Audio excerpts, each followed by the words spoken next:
De quoi tu parles, hein? De comment vaincre le syndrome de l'imposteur. Tu me le dirais, je n'étais pas pertinente?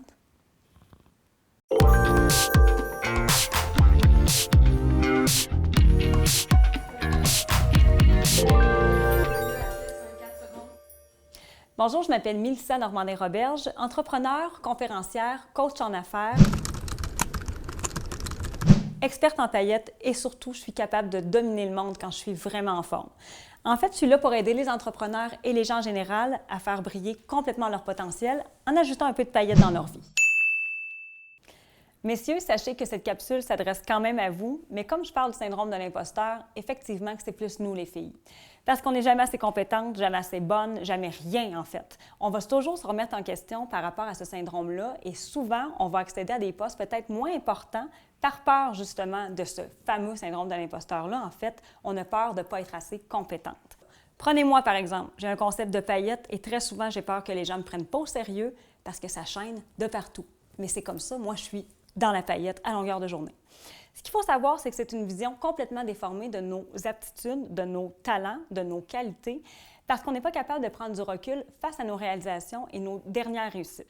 J'ai déjà lu quelque part que la grande actrice Meryl Streep, pas facile à dire, hein? Meryl Streep, qui a gagné quand même 3 Oscars et 8 Golden Globes, à toutes les fois qu'elle arrive sur un nouveau projet, elle a toujours peur que les gens démasquent son faux talent d'actrice. Meryl Streep, en fait, a gagné 3 Oscars, 8 Golden Globes, et à toutes les fois qu'elle arrive sur un plateau de tournage, elle est terrorisée parce qu'elle a peur que les gens découvrent son faux talent d'actrice et qu'en fait, elle ne sait pas jouer. Hello, ça se peut-tu les filles que si Meryl Streep a peur comme ça dans la vie, nous aussi, on est ce fameux syndrome de l'imposteur-là. Il y a des statistiques qui disent que c'est 70 % des gens qui ont réussi, qui ont déjà souffert du fameux syndrome de l'imposteur. Foutu syndrome de l'imposteur, qu'est-ce qu'on fait avec ça? J'arrive avec 3 stratégies possibles pour l'effacer. Stratégie numéro 1, en prendre conscience. Il vient d'où ce syndrome-là? Est-ce que c'est la fois que votre collègue vous a dit quelque chose de vraiment plate? Est-ce que ça se peut que ce soit aussi la fois que vous avez coulé votre examen de mathématiques en 92? Bien là, revenez-en. Il faut absolument mettre de côté nos pensées dévalorisantes pour avancer. Et n'oubliez pas qu'un échec, une défaite, peu importe ce qui arrive, en fait, ça doit seulement servir à tirer des leçons de ça. Une petite introspection s'impose, sachez ça vient d'où exactement. Stratégie numéro 2, notez les bons coups. Moi, je suggère fortement de le faire dans un cahier à paillettes, mais vous le ferez dans le cahier que vous voulez. Notez toutes les fois où vous avez brillé. Que ce soit aussi banal qu'une fois vous avez réussi une recette hyper complexe, notez-le.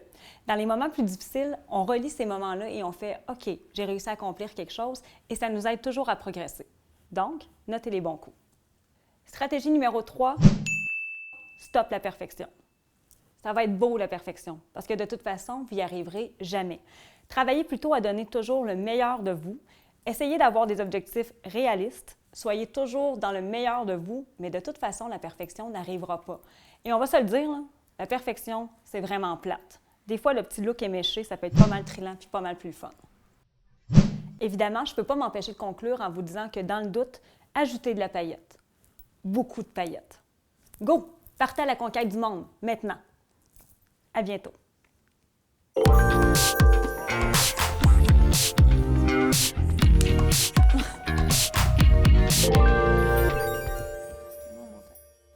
J'étais pertinente, hein?